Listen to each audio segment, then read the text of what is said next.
obstacles dits sautants sont le contre-haut, le contrebas, le fossé, le tronc. C'est des obstacles qui se passent aussi bien en selle qu'en main. Des obstacles tels que le sentier et la haie vive ne se passent qu'en selle. Depuis septembre 2016, le franchissement des obstacles en main ne nécessite plus de saut obligatoirement. L'allure est libre sur ce genre d'obstacle. Le jugement de l'obstacle que vous venez de franchir a commencé à partir du moment où vous quittez l'obstacle précédent. C'est-à-dire que toute faute que vous ferez sur le cheminement sera jugée par le juge qui juge l'obstacle sur lequel vous arrivez. Quand on parle de faute, on parle de volte, on parle de dérobé, on parle de refus, on parle d'erreur de parcours rectifiée.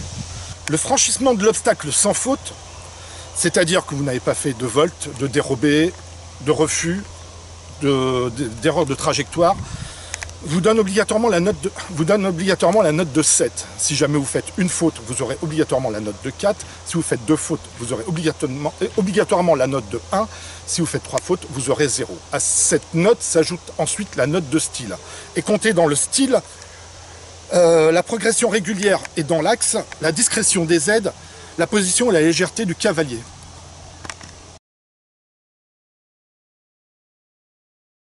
Suivant le niveau dans lequel vous évoluez, vous serez noté sur 3 points en club ou amateur 2. À partir du niveau amateur 1 et au-delà, vous serez noté de -2 à +3, ce qui vous permet au final d'avoir une note sur 10 points.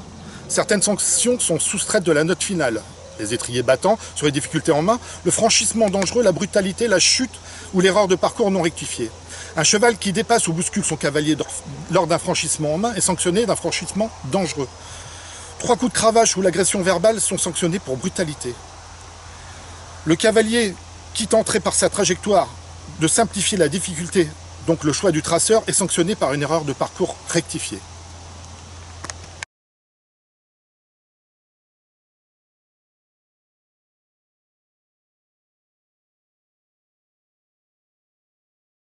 Le passage de sentier, qui est composé de 2 obstacles sautants, dans le cas présent c'est un tronc et un contre-haut, on demande la rectitude dans l'abord et jusqu'à la réception de l'obstacle de l'ensemble cavalier-cheval. Une progression régulière, c'est-à-dire toujours à la même allure, vous choisissez la vitesse que vous voulez, c'est-à-dire entre le trot et le galop. Au pas, c'est difficile de pouvoir maintenir une allure régulière. Et un équilibre parfait de l'ensemble, c'est-à-dire une main douce dans la bouche du cheval qui accompagne bien sur les obstacles et un cavalier bien en équilibre sur ses pieds. Camille, cavalière de Club Élite, et Erzine, jument franche-montagne dynamique de 10 ans, vont nous servir d'exemple pour illustrer le geste juste, ou du moins ce qui s'en rapproche.